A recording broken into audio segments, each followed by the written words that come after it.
Welcome back to Legacy of Leaders. I'm your host, Suzie Becker, and I'm here today with Alejandra Ruff of Living Well Company and Susan Pittman from Drug Free Duval.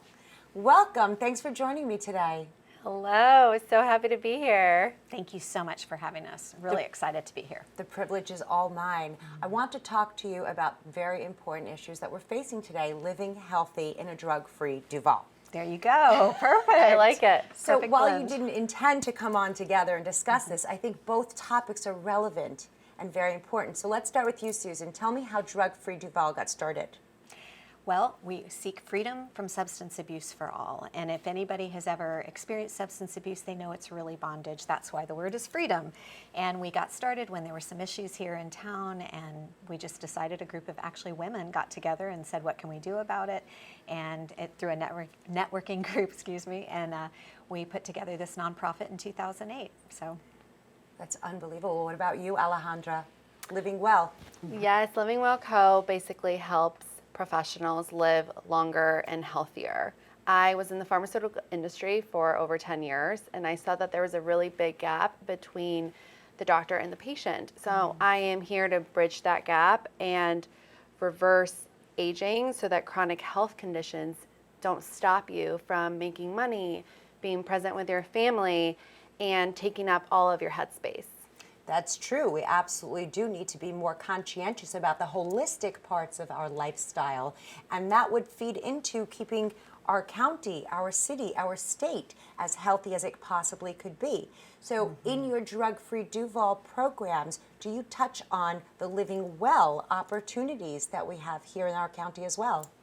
oh my goodness, we do. And I was so excited to actually meet Alejandra because one of the things that we really stress is it's not just don't do this substance or don't do this thing, it's what do you do instead. And we need to understand the opportunities for healthy choices in every way. Number one, we need to understand what the choices are, but number two, we need to both do them and encourage others to do them.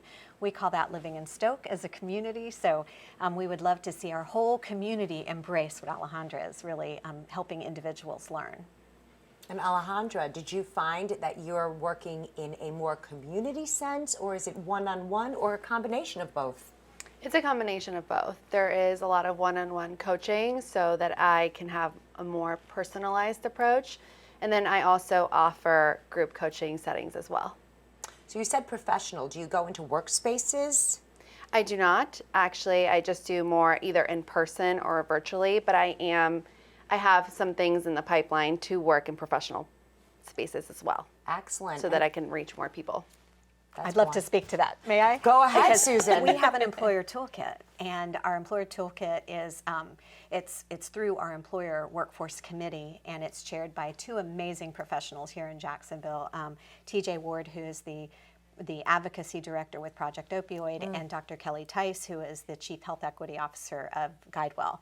And I can actually see adding some health coaching to that toolkit, which would be an amazing opportunity to really, because again, we've got all the things, the opportunities of training and education, but to have the bridge, as you said, to help people individually embrace or in groups through the employer. So we need to talk after this Absolutely. interview. Oh, I love community connections, Yes, me too. collaboration. It's such a wonderful way to navigate the landscape of this place that we live in.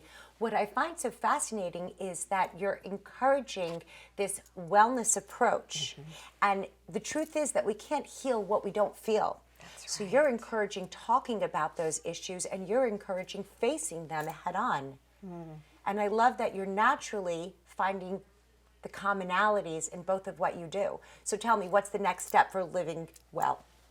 Well, the next step would be to absolutely get involved with Duval, Drug Free, right? Drug Free Duval.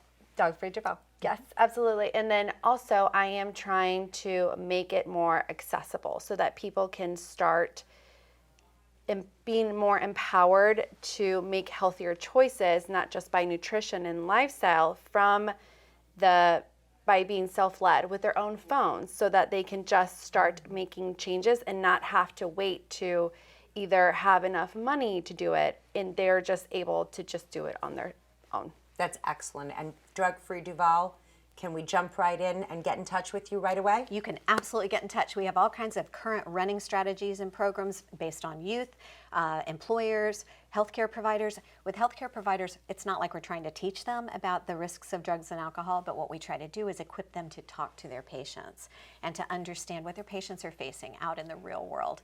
And then we have an amazing community group too. So we'd love to have you get involved. We have all kinds of trainings, education opportunities, etc. Well, thank you, Susan and Alejandra, for being on today. To find out more about both Susan and Alejandra's work, you can go to iwantabuzz.com, and we'll catch you next time on Legacy of Leaders.